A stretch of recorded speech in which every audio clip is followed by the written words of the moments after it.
अक्सर किसी हाईवे से गुजरते वक्त रोड पर लगे इन बॉक्सेस को देखकर आपके मन में ये ख्याल तो आता ही होगा कि आखिर इनका काम क्या होता है और बिना इलेक्ट्रिसिटी के इनमें लाइट्स कैसे जलती और बंद होती है।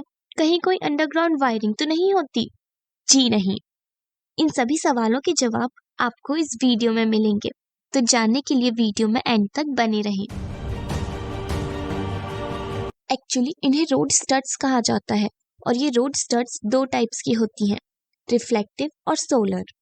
रिफ्लेक्टिव रोड स्टड्स को कुछ इस तरह से डिजाइन किया जाता है कि जब भी इन पर किसी गाड़ी की हेडलाइट पड़ती है तो ये चमकने लगती हैं और हमें ऐसा लगता है कि इनमें लाइट जल रही है, जबकि ऐसा नहीं है क्योंकि इनमें कोई भी बैटरी या एलईडी नहीं होती। इनकी कीमत भी लगभग 100 से 200 रुपए तक ही होती है। वहीं एक दूसरे टाइप की रोड स्टड भी होती है जिन्हें हम कहते हैं सोलर रोड स्टड। कई रोड्स पर ये भी लगी होती है। ये तो नेम से ही क्लियर है कि इनमें एक छोटा सा सोलर पैनल लगाया जाता है जिसकी बैटरी दिन के समय सनलाइट से चार्ज होती है और फिर रात को लाइट ग्लो करती है। इनकी कीमत लगभग 1000 से 1500 तक होती है। अब जानते हैं कि रोड स्टड आखिर क्यों जरूरी है रोड पर।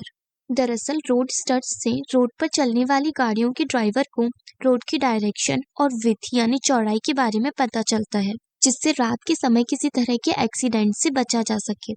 और इन रोड स्टड्स को काफी हार्ड एंड स्ट्रॉन्ग मटेरियल से बनाया जाता है, जिस पर अगर गाड़ी का टायर भी पड़े तो भी ये ब्रेक ना हो। क्या ये फैक्ट आपको पहले से पता थे? अगर नहीं तो इस न्यू इन्फॉर्मेशन के लिए वीडियो पर एक लाइक तो बनता है। और अगर आप ऐसी ही फैक्ट्स एंड जीके से रिलेटेड वीडियोस देखना चाहते हैं तो हमारे चैनल पर विजिट करें।